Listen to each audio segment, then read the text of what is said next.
Florian Philippot parle d'une France bientôt sous tutelle. Il exprime une analyse politique et un avertissement sur une évolution qu'il juge possible. Bonjour à tous. À la grecque, la France sous tutelle de la Banque Centrale Européenne, BCE, voire ensuite du FMI. C'est un scénario qu'ils sont en train de dessiner si nous restons dans l'Union Européenne et l'euro. Là, ils prennent totalement le contrôle et vous allez voir ce qu'ils ont l'intention d'imposer. Mais il y a une autre solution. Il y a une autre solution tout en sortant de la dépendance par rapport à la dette. Et ça s'appelle la souveraineté. Mais on va voir dans le détail, précisément, dans cette vidéo, cette autre solution. Et on va voir de quoi on parle, cette rumeur folle qui n'est plus une rumeur, mais ce qui est en train de se construire. Alors ça pourrait d'ailleurs être un des grands prétexte de Macron pour déclencher une sorte d'état d'urgence, rester plus longtemps que prévu. Il y a des guerres, il y a des épidémies, puis il y a possiblement aussi des mises sous tutelle. Tout ça peut l'arranger. Cette mise sous tutelle, cette France sous tutelle, l'annonce folle, développée par un article du Journal du Dimanche ce 21 juin, c'est tout récent, le JDD, le titre « Déficit, la France face au risque d'intervention de la Banque Centrale Européenne », la BCE de Francfort. Donc, on va dire déjà le chapeau pour bien comprendre de cet article, qui a fait quand même l'effet d'une bombe. On va voir cela. À la grecque, c'est clair. Croissance en baisse, déficit hors de contrôle, le scénario d'une reprise en main de l'économie française sous contrainte extérieure. Quand on se rapproche, sous contrainte extérieure, ça veut dire sous tutelle. Car, je cite, c'est dans l'article, tous les voyants sont au rouge, 0% de croissance au premier trimestre 2026, voire moins 0,1%. Ça va être affiné. Le chômage augmente, il est aujourd'hui officiellement à 8,1%. Il passerait officiellement à 8,5% fin 2026. La consommation des ménages est en berne, moins 0,5% en avril. L'inflation repart à la hausse. Les déficits publics sont attendus à 5,2% pour cette année, 5,2% du PIB, c'est énorme. La menace est donc là, alors je vais citer un extrait de l'article. Dans ces conditions, comment sortir de la spirale de l'endettement? Pour Anthony Morlet-Lavidali, de l'Institut Rexecode, je cite, « Il va falloir une contrainte externe, étant donné qu'aucun parti politique n'assume de s'y attaquer drastiquement. » Si nous, par exemple, on a plein de solutions, je vais y revenir, pour baisser les mauvaises dépenses publiques et pour relancer la croissance en France et en tout cas une spirale positive. Mais ça, ils veulent pas les entendre parce que ça va contre les dogmes euromondialistes. Mais en tout cas, voilà ce qu'ils écrivent. Je cite encore. Le plus probable, si la France est menacée par une crise de la dette, c'est une intervention de la BCE qui ne peut risquer une défaillance de l'un des pays les plus importants de la zone euro. Elle viendra à notre secours, mais nous imposera des sacrifices aussi douloureux que nécessaires. La seule question ne serait plus de savoir si l'économie du pays va lâcher, mais quand cela se produira. Pour eux, donc fin de citation du JDD, pour eux la question c'est pas de savoir s'il y aura une mise sous tutelle, mais quand.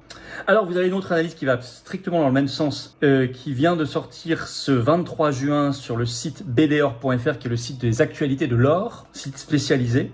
Le titre, déficit, la France pourrait vraiment être contrainte d'agir sous la pression de la BCE. Je cite encore, la France glisse vers une contrainte budgétaire européenne plus dure. Alors on va citer un extrait de cet article. L'idée d'une intervention de la Banque Centrale Européenne mérite d'être posée froidement. La BCE dispose d'un outil qui est le Transmission Protection Instrument, le TPI, pensé instrument de protection par rapport à la transmission en fait des crises, pensé pour éviter des tensions désordonnées sur les dettes souveraines de la zone euro. Sur le papier, cela peut protéger un pays attaqué par les marchés. Mais il y a une limite évidente. La BCE ne finance pas l'indiscipline budgétaire. Son filet de sécurité suppose des politiques jugées soutenables, une trajectoire compatible avec les règles européennes et une absence de déséquilibre trop sévère. Or, la France est déjà visée par une procédure pour déficit excessif avec une correction demandée d'ici 2029. En effet, la France, depuis 2024, est officiellement, et ça n'est pas du tout levé, sous procédure européenne de déficit excessif. Le risque, donc lancé par la Commission européenne, le risque n'est donc pas une faillite soudaine, le vrai danger est plus lent, plus humiliant, une reprise en main graduelle de la politique française par la contrainte extérieure.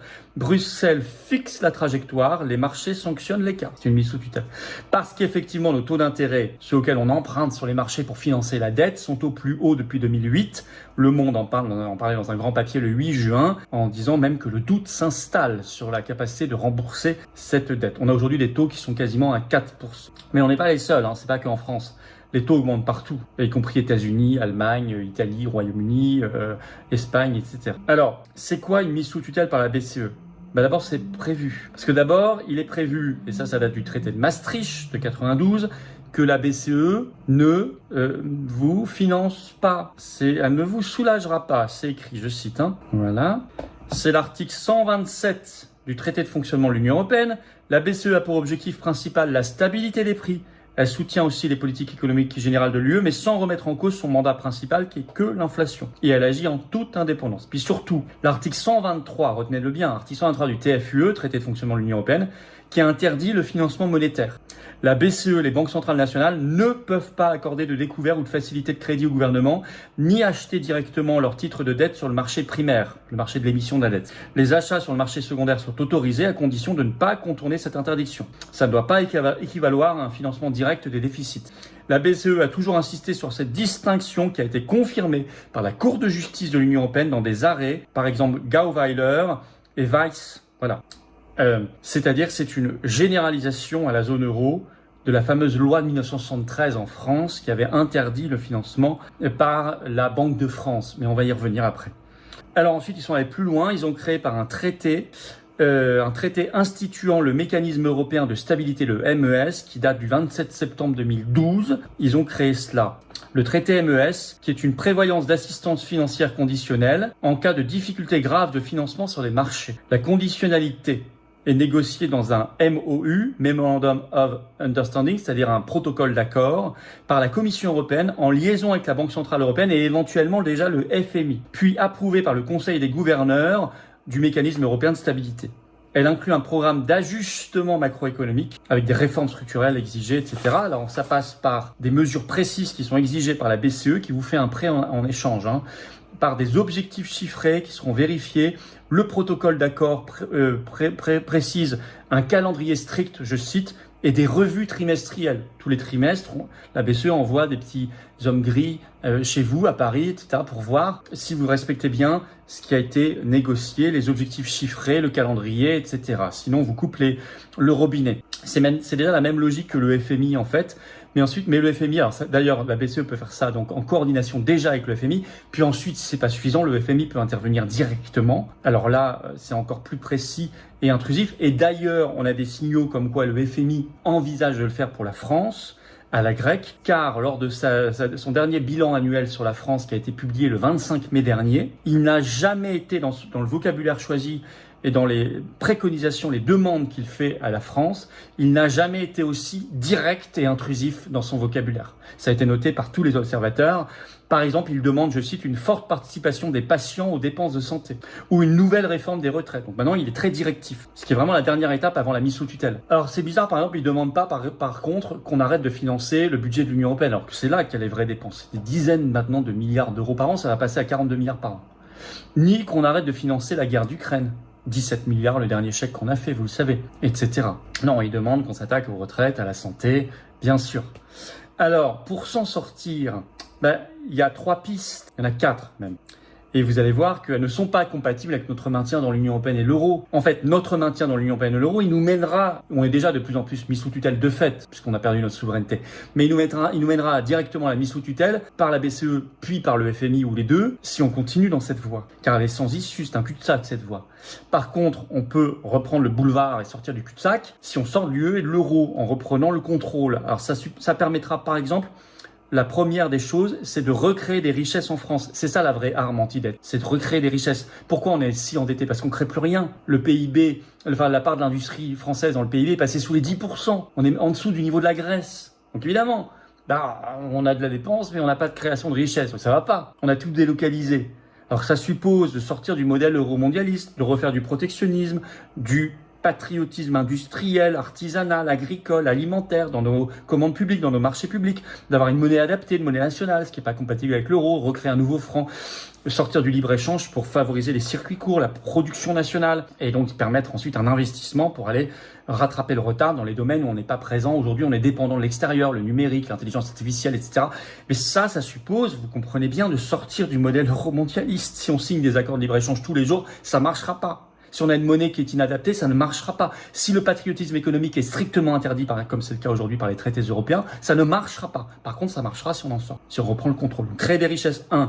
2. Baisser la mauvaise dépense publique. Pourquoi on nous parle toujours du prix des médicaments, ou bien du remboursement des médicaments, ou bien de la retraite, ou des... non, il y a 17 milliards pour l'Ukraine, il y a 42 milliards pour le budget de l'Union européenne par an. Il y a l'Union européenne qui nous impose le pacte migratoire qui coûte très cher, l'immigration massive qui coûte très cher, la fraude. Alors on va vous imposer à vous la facturation électronique, mais par contre on va pas aller chercher les dizaines de milliards d'euros qui sont dans les paradis fiscaux. C'est là la vraie fraude fiscale et sociale. Pareil, il y a des guerres inutiles qu'on finance, il y a des privilèges délirants qu'on finance. J'ai publié récemment la grille des salaires à Bruxelles.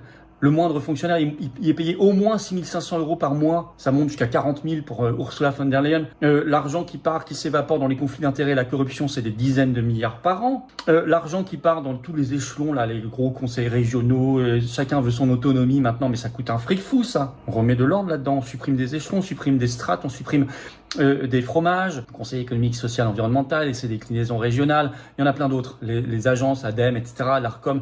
Je veux dire, on l'a chiffré, nous, tout ça, c'est en ligne, hein, sur le site gratuit, sur le site des Patriotes, et puis j'en reparlerai très clairement le 12 septembre dans mon grand discours à Arras. Mais je veux dire, voilà, ça c'est la deuxième piste. Troisième, un peu d'inflation, à condition que les salaires et les retraites suivent, mais ça fait baisser mécaniquement très fortement la dette. Ça c'est clair.